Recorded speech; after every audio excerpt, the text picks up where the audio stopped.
Ciao a tutti, sono Claudio Sadler, chef a Milano, ma non solo. Oggi sono a Monza, nel nuovo ristorante Il Circolino di Monza, vicino al Tribunale. E oggi per voi prepareremo un piatto particolare, il sandwich di pastrami.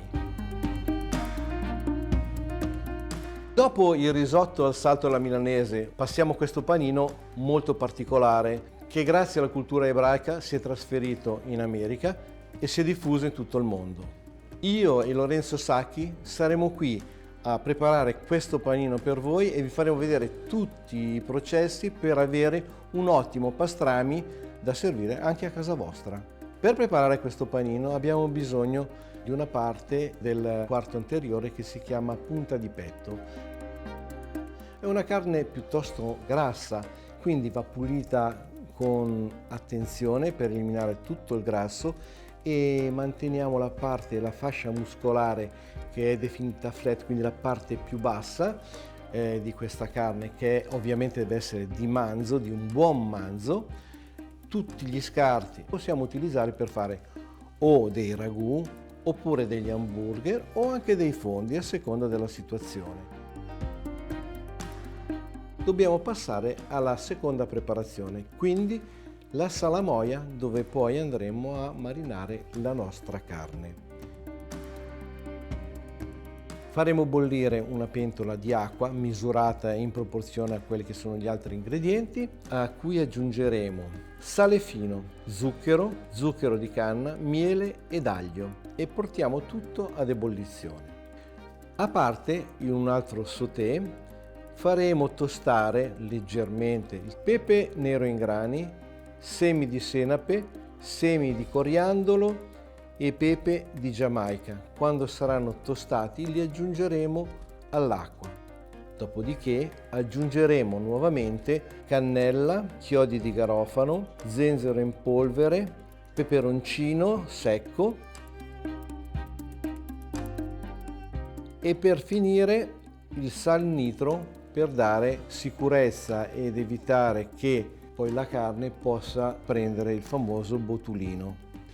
Facciamo raffreddare questa salamoia in cui immergeremo la carne completamente e avremo cura di pressarla in modo tale che rimanga sempre immersa in questo liquido, quindi sopra metteremo un peso a vostra discrezione. Ogni 24 ore la carne andrà rigirata e quindi per 6 giorni dobbiamo mantenere questa marinatura in frigorifero. Passati i famosi 6 giorni toglieremo la carne dalla salamoia e avremo cura di lavarla bene sotto l'acqua per eliminare l'eccesso di sale che si sarà depositato anche esternamente.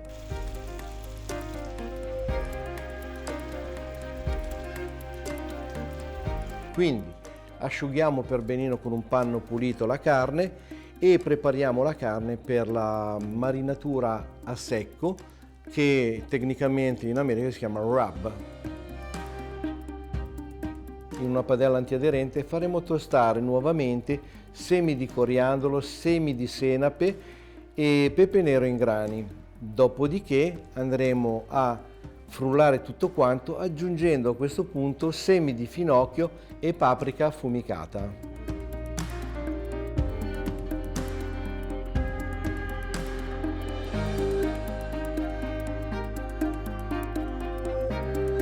Una volta asciugata la carne, massaggeremo con abbondante senape in pasta, in modo da intridere anche nei pori più reconditi questa senape, che ci servirà anche da collante con tutti gli altri ingredienti che fanno parte della marinatura a secco. Lorenzo andrà a impastare tutti gli ingredienti che poi andrà a sovrapporre alla carne intrisa di senape e la spalmerà in maniera omogenea su tutta la sua superficie. Una volta fatta questa operazione avremo la carne completamente coperta di questi ingredienti, di queste spezie in maniera uniforme, come se fosse una crosta ad avvolgere tutto il nostro pezzo di carne.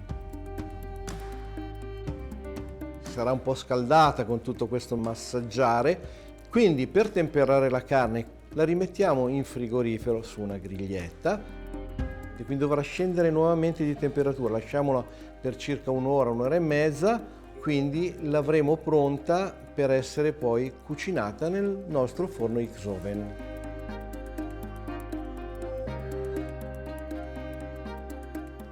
Per questa preparazione abbiamo bisogno di un forno X-Oven, che è un forno molto particolare. Viene utilizzato per le cotture alla carbonella, quindi bisogna introdurre il carbone, accenderlo, aspettare che questo forno vada in temperatura e poi scegliere fra i vari gradi di cottura quello più leggero per poter fare una cottura veramente molto delicata. Accendiamo il forno e a fianco nel box metteremo anche i truccioli di faggio leggermente inumiditi proprio per evitare che si brucino, ma che comunque nello stesso tempo della combustione diano una bella profumazione di affumicato.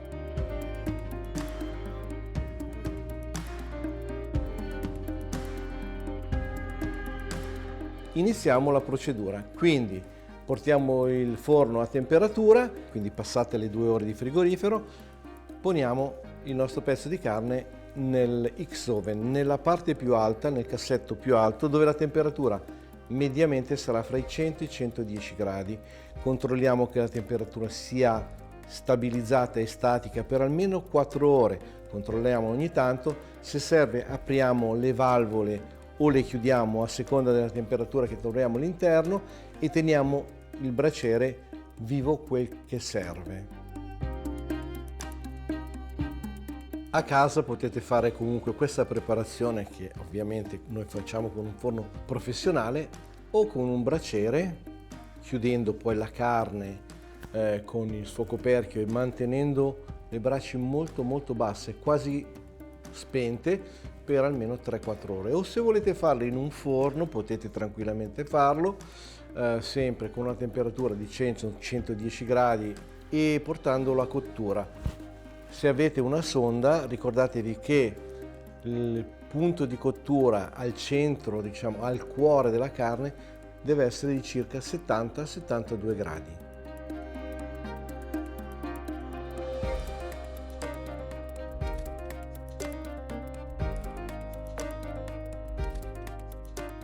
Superata questa fase, prendiamo la carne e quindi la avvolgiamo in una carta da macellaio, la famosa butcher paper, che è una carta proprio per cucinare queste specialità in barbecue. Se non avete quello, che sarà più facile che non l'abbiate che invece averla, utilizzate tranquillamente una carta stagnola avvolgendo bene la carne come in un involucro completamente chiuso e portate avanti la cottura per un'altra ora e mezza. La temperatura finale deve essere intorno ai 92-95 gradi, sempre con la sonda al cuore, e a questo punto la cottura è terminata.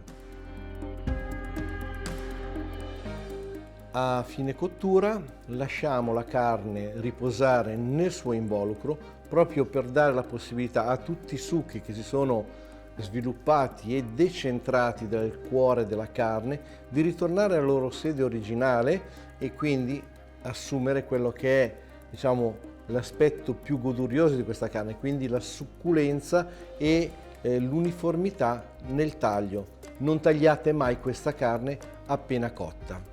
La cosa migliore è utilizzare la carne dopo questo riposo di 2-3 ore tagliata a fettine sottili, però se volete potete anche conservarla in frigorifero, non cambia nulla, la carne si irrigidirà un pochino di più, però potete rigenerarla tagliandola sottilmente e lasciandola a temperatura ambiente per qualche minuto in modo tale che le fibre rimangano ancora un po' più morbide e succose.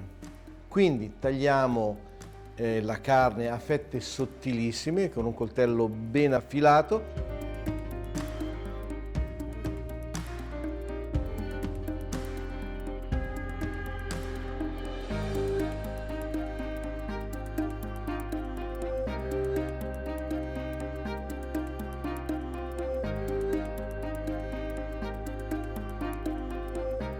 Noi abbiamo deciso di fare questa ricetta nella maniera più tradizionale possibile, utilizzando proprio tutte le preparazioni, tutte le cotture fatte in casa. Quindi, insieme alla preparazione della carne, dobbiamo iniziare a pensare di fare anche le preparazioni degli accompagnamenti, delle guarniture. La prima che andiamo a far vedere è la choucroute di finocchio. Avremo bisogno di finocchio fresco, verza fresca, sale, ginepro, cumino e semi di finocchio. La preparazione è molto semplice: tagliamo il finocchio e la verza a julienne fini, aggiungeremo le spezie, quindi le mettiamo a marinare in un contenitore termico che potremo chiudere o addirittura in un sacchetto sottovuoto se abbiamo la possibilità di usare una macchina sottovuoto. Lasceremo fermentare per una settimana lo stesso tempo di preparazione della nostra salamoia. Nella versione tradizionale del pastrami ovviamente il cetriolino è d'obbligo, quindi noi abbiamo preparato dei cetriolini sott'aceto in maniera molto casalinga, molto tradizionale, dei cetrioli mini con aceto di mele, olio di semi di girasole fatti in infusione a 80 gradi con dei semi di finocchio, il rametto di finocchio e sale. Quindi immergeremo i cetrioli in questa infusione e metteremo sottovuoto i cetriolini con tutti gli altri ingredienti in marinatura, o se non abbiamo la macchina del sottovuoto, anche qui prenderemo un barattolo in cui metteremo i cetrioli e li affogheremo nel loro liquido tenendoli sempre in immersione. Chiudiamo e per circa un giorno lasciamoli in marinatura. Nel sottovuoto bastano solo 2 ore. In un panino che si rispetti, ovviamente, fra le 2 fette bisogna mettere sicuramente come collante un ingrediente importantissimo, quindi una buonissima maionese che faremo emulsionando del tuorlo d'uovo con dell'aceto ridotto, un po' di limone, un po' di senape, sale e un po' di Worcester.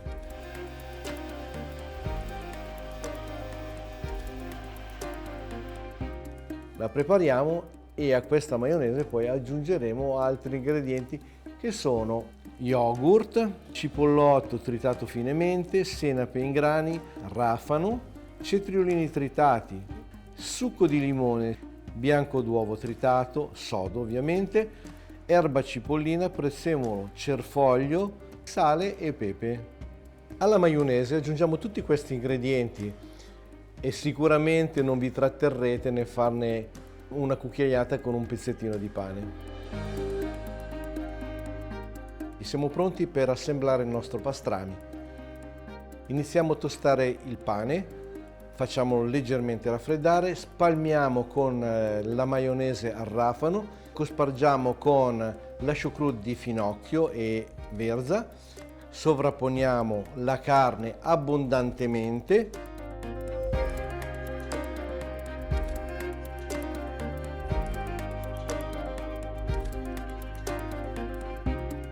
Poi aggiungiamo delle fette di bitto e facciamo leggermente tostare, fondere il formaggio.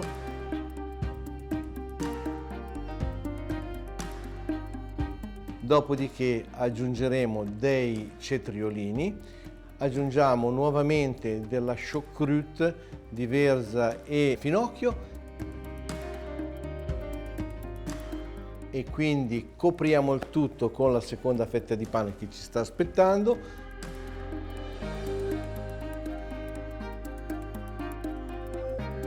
Tagliamo a metà il panino, una sezione fantastica, e quindi andiamo a degustare questo godurioso e veramente ricco pastrami. È una cosa fantastica, i colori incredibili, il sapore della carne, l'acidità, le spezie che veramente entusiasmano il palato e la croccantezza per finire. Un piatto veramente pieno di sapori che potete assaggiare qui al Circolino di Monza sempre quando volete con lo chef Lorenzo Sacchi e la sua brigata. Da Claudio Sadler un saluto a tutti gli amici di Italia Squisito, un abbraccio, ciao e a presto.